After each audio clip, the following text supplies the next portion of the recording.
Hi friends, இன்றைக்கி நம்ம இட்லிக்கு குருமா மாதிரி செய்யலான்னு பார்க்கலாம். ஃபஸ்ட்டு தேங்காய், அப்புறம் 2 இஞ்சி, ஒரு 5-6 பூண்டு, 3 பட்டை, 4 கிராம்பு, கொஞ்சம் சோம்பு, அப்புறம் மல்லித்தூள், மிளகாத்தூள், மஞ்சள் தூள். இது வந்து அரைக்க வேண்டிய பொருள்.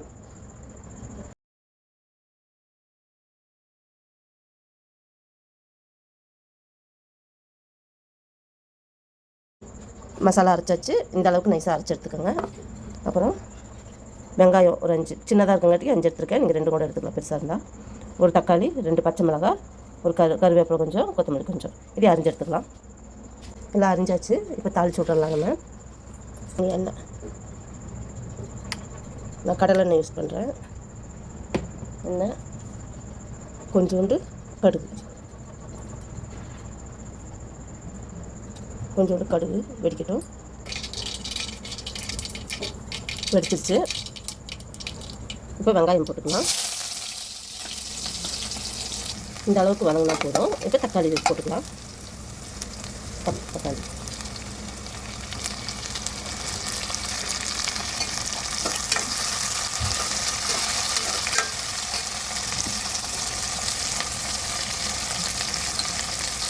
தக்காளி கூட உப்பு சேர்த்துக்கலாம். உப்பு கொஞ்சமாக சேர்த்துக்கலாம். அப்புறம் பார்த்துட்டு போட்டுக்கலாம். அவ்வளோதான்.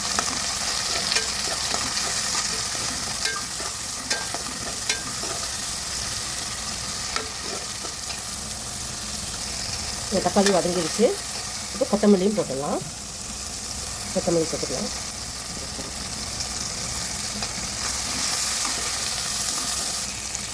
இந்த அளவுக்கு வதங்கினதுக்கப்புறம் நம்ம இந்த அரைச்சி வச்ச மசாலாவை சேர்த்துக்கலாம்.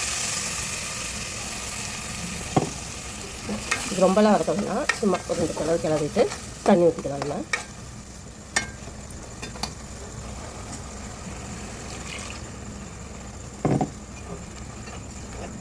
இதுக்குள்ள நமக்கு என்ன தேவையோ அந்த கொஞ்சம் தண்ணி.